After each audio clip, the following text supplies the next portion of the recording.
I had a previous business in San Francisco and Seattle. I had a roommate agency. That was my first business. I did that for about 8 years, and I ended up selling it.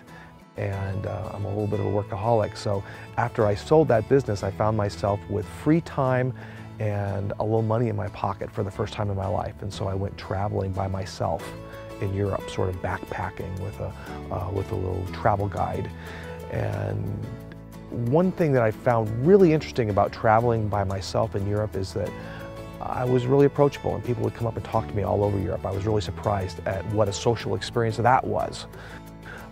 And one thing that happened is I had been staying in Belgium in a little medieval walled city called Bruges. And while I was there, somebody approached me at the end when I was having breakfast and asked me if I'd taken the Quasimodo tour yet, because this person had and he really enjoyed it. And I said, wow, that sounds fun, but I'm not really doing the bus tour thing this time. I'm doing the travel guide thing and the backpacking thing, and probably not doing bus tours, but thanks for asking. 5 different people asked me if I'd taken the Quasimodo tour while I was staying in Bruges. And something clicked, and I realized that I could not possibly leave Bruges without taking the Quasimodo tour because of this buzz on the street that it had. And I got, I was afraid I would miss it.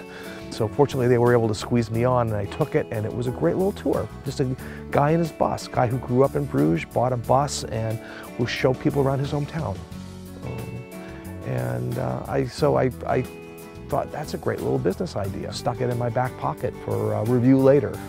What I liked about it was, ironically, that it was a one-man show. It was just a guy in his bus, and he had no employees, no complications. All he had to do was show people around and make sure that those people on his bus that day had the best possible time. And I thought, that's a great little business model. That would look good on me.